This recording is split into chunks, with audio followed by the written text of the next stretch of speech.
What's going on, everybody? It's your boy back with Thrifty PS Gamer Reviews for another segment of Pass or Play.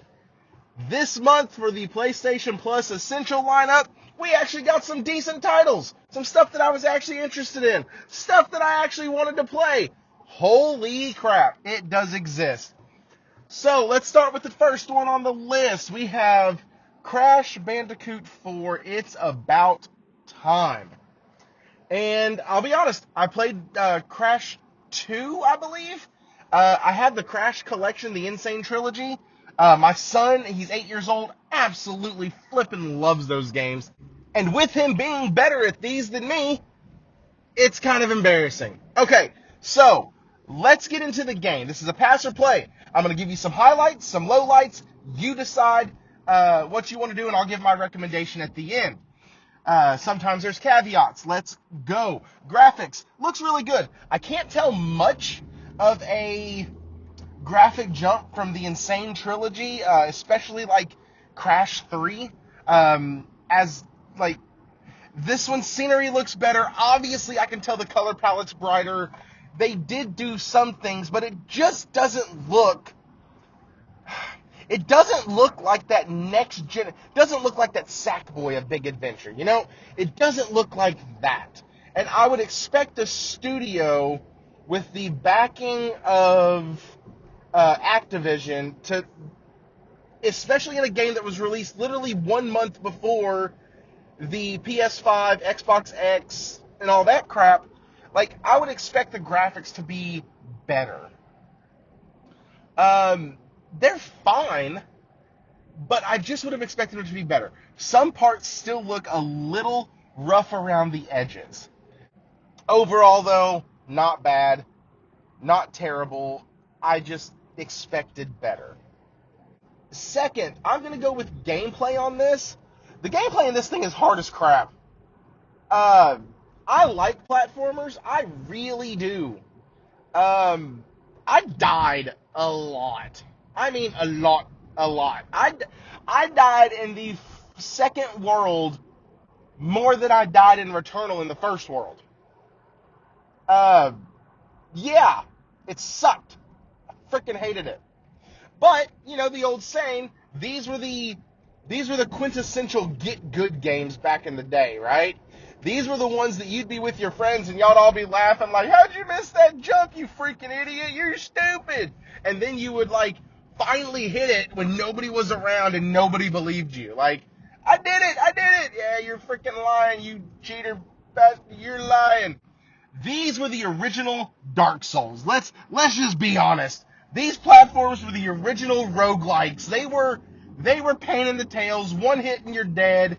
That's what you got with these. Good luck, press start to continue. Like, that's what happened with these. The gameplay mechanic, thank God they give us really crappy players a way that we can just die as many times as we want. And it's great. You don't have to start over. Nothing like that. I like it. I like the gameplay loop. It makes me feel like I should be better than I am, which makes me come back. You know, you ever had that moment where you're like, dadgummit, I know what I'm supposed to do. I know what I'm doing wrong. What? I can do this. I keep messing up. Or my personal favorite from way back 20 years ago was, the game is cheating. No, the game's not cheating. You just suck, Steve. Get over it. And so, like, this game really brings back a ton of good feeling. A ton of old school PlayStation 1 playing. The heartache you get from it, the frustration with the reprieve of the new game mode, which all this video was captured in, with the reprieve of the new game mode, allowing you to die as many times as you want. I do like that. You restart at the checkpoint. You don't have to start over the whole level. That is a great addition. Sound, I don't really have much to report on. I mean, there's nothing that just really stood out to me. I will say this, as far as sound goes, the voices and the cutscenes are funny and great, and I like them. very much a Ratchet and Clank style humor. And I mean like Ratchet and Clank from the first like part of the saga, not the crap that they tried to give us with the Ratchet and Clank remake of the movie that was a game that's a movie. Like, no, that was terrible. I'm talking about like the really funny one-liners. I love the jokes in this. They're good. They're funny. I don't have to hide my kids' ears from them.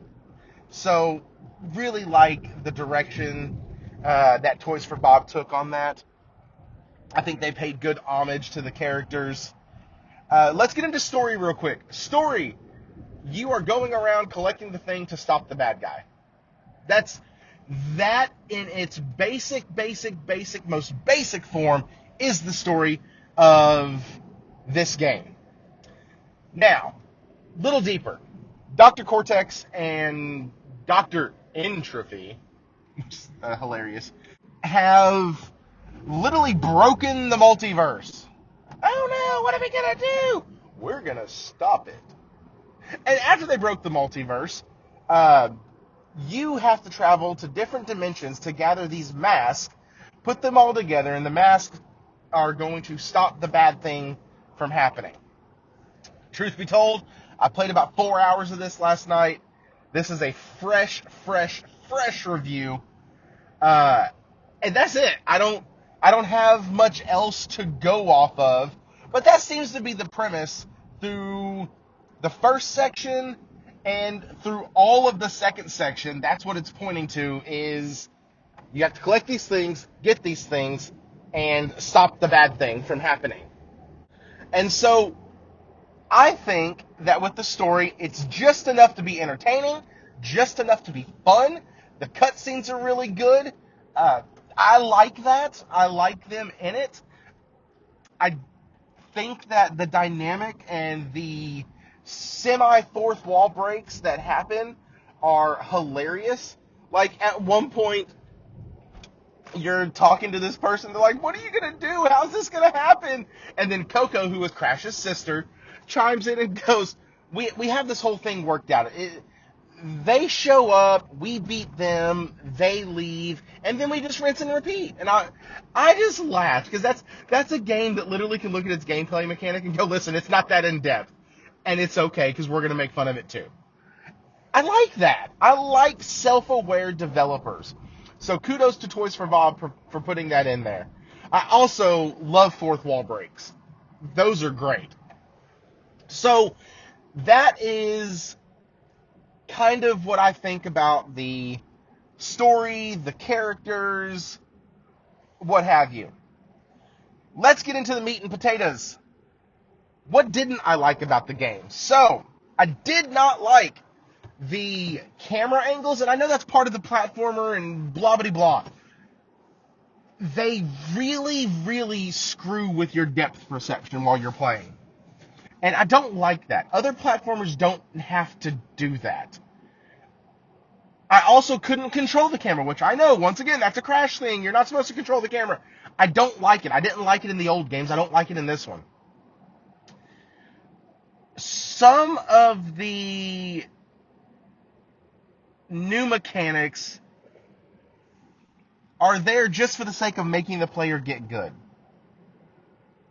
That's all. It's almost like a boss in a Soulsborne series that is just there to be an absolute jerk.